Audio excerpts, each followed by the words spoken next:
Vamos a seguir hablando y vamos a tomar contacto nada menos que con la ministra de Desarrollo Social, Carla Rubilar, para que nos explique cuáles son los detalles de esta propuesta del presidente. ¿Cómo está, ministra? Muy buenas tardes. No la escuchamos. Sí. Muy buenas tardes, Matilde. ¿Cómo está usted? Gusto saludarla. Igualmente, ministra, bueno, el presidente sorprendió un poco porque había proyectos que se estaban debatiendo en el Congreso sobre la ley corta, la ley larga. Finalmente lo resuelve a través de esta propuesta. La primera interrogante, escuchando lo que decía el senador Montes, ¿cómo se va a financiar este aumento que es bastante importante a nivel de erario público?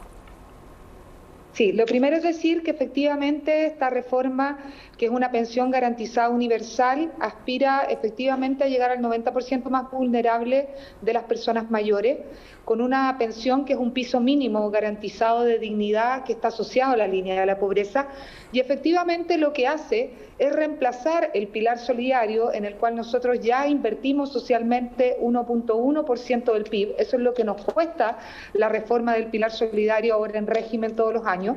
Y le sumamos un punto, tal cual como decía el senador Montes, del PIB para totalizar 2.1% del PIB en lo que es en régimen esta reforma.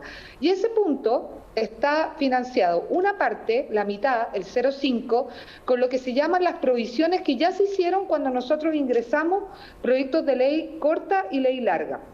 Eso ya está provisionado porque obviamente cuando uno ingresa al Congreso Nacional tiene que dejarlo en el erario público establecido. Y la otra mitad es la que efectivamente tenemos que financiar y encontrar mecanismos para poder tener el otro 0,5% del PIB. Ese 0,5 se va a financiar con diferentes exenciones, eso va a ser parte del proyecto que va a ingresar a través de la Cámara de Diputados, son similares a las que se discutieron para la ley corta, y eso va a ser anunciado por parte del ministro de Hacienda en los próximos días en cuanto ingrese el proyecto a la Cámara de Diputados. Eso le iba a preguntar, ministra, ¿cuándo debiera ser ingresado para la discusión? Sí, es muy importante decir de que este proyecto tiene que pasar por el Consejo de Pensiones, que está sesionando y que esperamos que tenga el pronunciamiento necesario por ley en los próximos días.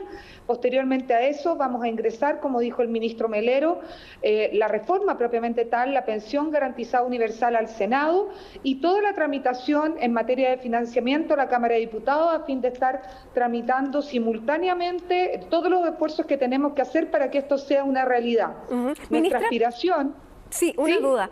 Esto se contempla para el 90% más vulnerable de las personas mayores de 65 años. No es necesario que estén pensionadas, pero una duda, ¿cuál es el corte? ¿Cuánto recibe una persona a la que se vería beneficiada con esto? Eso es una gran pregunta porque ahí está en lo práctico. Nosotros tenemos hoy día una pensión garantizada universal que de aprobarse, lo primero sería para todas las personas mayores de 65 años, estén pensionadas o no, que esa es la primera gran diferencia, y que llega al 90% del porcentaje de mayor vulnerabilidad de las personas mayores. 80% con un monto de 185.000 pesos íntegros en vía transferencia directa al bolsillo de las personas mayores. Y si está entre el 80 y el 90% de mayor vulnerabilidad, vamos a darle un monto complementario que va a ir decreciendo en la medida que se acerca al 90%, tal cual como decía la nota anterior. ¿Qué significa eso? Si nosotros tenemos una persona con pensión básica solidaria, ellos van a aumentar su beneficio de lo que es hoy día la pensión básica solidaria en menores de 75 años, que está en 170, a 185, que es la línea de la pobreza. O 176 si es mayor de 75, a 185 en la línea de la pobreza. Si recibe aporte previsional solidario, es decir, que tiene una pensión autofinanciada, pero le suplementamos efectivamente con aporte del Estado, ahí va a depender de cuánto es su pensión autofinanciada. Y ahí le pongo un ejemplo, Matilde.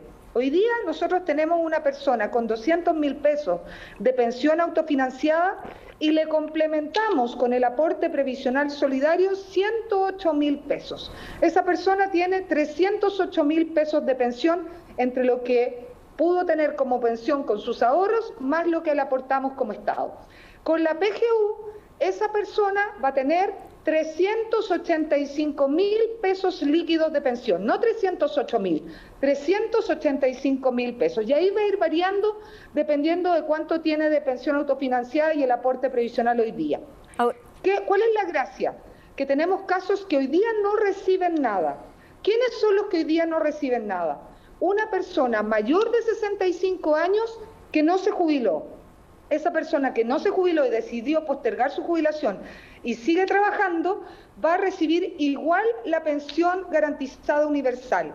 Y ahí le pongo un ejemplo. Una persona mayor de 65 años que trabaja, que gana un sueldo mínimo de 246.000 pesos líquidos, eso es el sueldo mínimo, 276.000 pesos líquidos el sueldo mínimo, le va a sumar efectivamente la pensión garantizada universal, es decir, 185.000 pesos más. Total para esa persona, 461.000 pesos líquidos, es decir, una gran diferencia, porque a pesar de que no se jubiló, no está pensionado, igual va a recibir la pensión garantizada universal por el solo hecho de tener más de 65 años. Eso le quería preguntar, ministra, ¿cómo la persona puede acceder a esto? ¿Tiene que acreditar de alguna manera a través de algún documento? Porque solamente es ser mayor de 65 y estar en este tramo, pero hay que acreditar el ingreso que sea efectivamente que esté en este 90% más vulnerable. A ver, es muy importante decir de que los requisitos son mayor de 65 años, estar dentro del porcentaje de vulnerabilidad, 80% para tener íntegro los 185.000 y de montos decrecientes entre el 80 y el 90 para llegar a cero cuando uno está en el 10% de más altos ingresos. Esos son los únicos que no van a recibir pensión garantizada universal y haber residido al menos 20 años en nuestro país. En ese sentido, posterior a eso, uno va, cuando cumpla los 65 años, que generar su solicitud de su pensión garantizada universal, y ahí se hace un cálculo interno que realizamos nosotros de cuáles son los ingresos per cápita que tiene su hogar. Para que la gente lo entienda, más o menos el 90% de lo que son los más vulnerables está considerado más o menos un monto de 620.000 pesos per cápita en ese hogar. ¿Qué es un per cápita? Es el monto que yo tengo, el monto que tiene mi cónyuge y las cargas, a mí no me gusta mucho esa palabra, pero las cargas que yo tenga menores de 18 años y por lo tanto que estén obviamente asociados a mis ingresos de pensionado. Muy bien, se toman todos los ingresos. Ministra, tenemos que despedir, pero antes de eso, y la quiero sacar del tema, la quiero llevar a otro absolutamente distinto. Hoy día la veíamos en la promulgación de la Ley de Matrimonio Igualitario. ¿Cuándo se van a poder casar efectivamente, luego de la promulgación del día de hoy, una pareja homosexual en nuestro país por primera vez?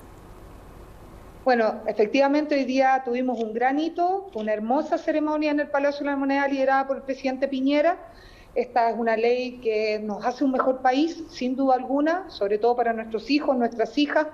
En el futuro van a crecer en un país más humano, mucho más justo, con más igualdad de derechos, con mucha más dignidad. Y efectivamente tenemos 90 días para implementar esta ley. Por lo tanto, nosotros deberíamos estar teniendo los primeros matrimonios igualitarios en el mes de marzo del próximo año. ¿Antes que se vaya el presidente? Bueno, en estricto rigor tenemos 90 días, estamos obviamente ahora enviando el proyecto a la Contraloría, tenemos que publicar, son 90 días, estamos ahí en los límites efectivamente a ver si pudiera generarse todo este proceso antes que se vaya el presidente, pero más allá de si está o no está, lo que tenemos que transmitir es que ya sacamos adelante esta ley, es una realidad y en 90 días más, independiente de si está o no está el presidente o el nuevo presidente que va a ser electo, lo importante es que este país ha finalmente permitido avanzar en dignidad y derechos y nos enorgullece muchísimo haber dado este paso de forma transversal y le agradecemos mucho, sobre todo a las agrupaciones que durante muchos años lucharon como el Móvil y Iguales. Muy bien, ministra Carla Rubilar, muchísimas gracias por atender la llamada de CNN Chile esta tarde. Que tenga un buen resto de día, que esté muy bien. Igual, que esté muy bien, muchas gracias.